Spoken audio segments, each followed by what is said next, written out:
मित्रांनो, learn with Gajanan या YouTube चॅनेलवर आपणा सर्वांचं स्वागत आहे. BCom first semester ability enhancement कोर्सेसमध्ये जे कंपल्सरी इंग्लिश आहे त्यामध्ये जे थेरी आहे त्या थेरीमध्ये तुम्हाला एक क्वेश्चन्स आहे मित्रांनो, ब्लॉग रायटिंगचा. तर ही ब्लॉग रायटिंग करत असताना त्याचा जो फॉर्मॅट आहे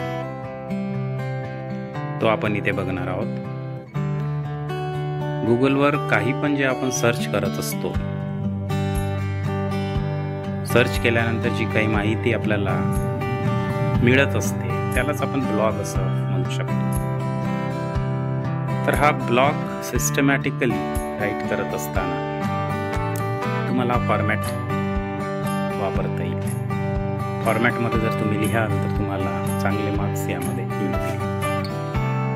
चला तर तुम्ही स्क्रीनवर बघू शकता, इथे आपण फॉर्मॅट घेतलेला आहे. हेडरमध्ये बघा वरच्या साईडला, तिथे तुम्हाला लेफ्ट साईडला बघाल तर तिथे बघा टायटल दिलेला आहे.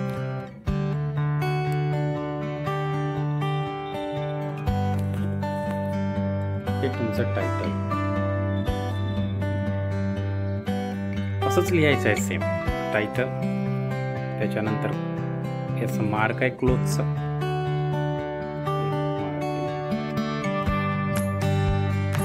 या लाईनमध्ये इथे मिनिमाइज, मॅक्झिमाइज आणि क्लोजचं पुन्हा मार्क आहे. असेच मार्क तुम्हाला काढायचे आहे. इथे 2 ॲरो दिलेले आहेत आणि इथे तुमची वेबसाईट दिलेली आहे www.blogger.com. इथे ही वेबसाईट टाकायची आणि इथे ह्या अशा लाईन्स काढलेल्या.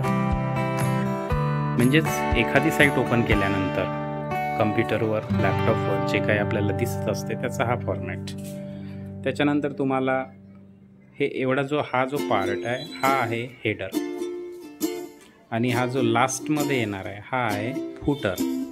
हेडर आणि फुटर. इकडे तुम्हाला आर्काईव्ह लिहायचं आहे सेम. त्याच्यानंतर रिपोर्ट लिहायचं आहे आणि ॲबोज लिहायचं आहे, सेम लिहिलं.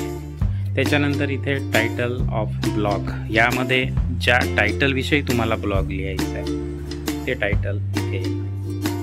त्याच्यानंतर मग जे मेन बॉडी असते हे बघा, त्याच्याशी रिलेटेड पॉईंट दिले असेल तर त्याला एक्सप्लेन करू, नाही तर मग टॉपिकशी रिलेटेड माहिती त्याला याच्यामध्ये आपल्याला डिवाइड करायचं आहे.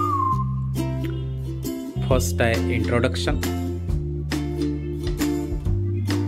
त्या टॉपिकविषयी तुम्हाला इंट्रोड्यूस करायचं आहे. सेकंड आहे मेन बॉडी. या मेन बॉडीमध्ये त्या रिलेटेड तुम्हाला एक्सप्लेन करायचं आहे आणि मग करायचं आहे कन्क्लुजन.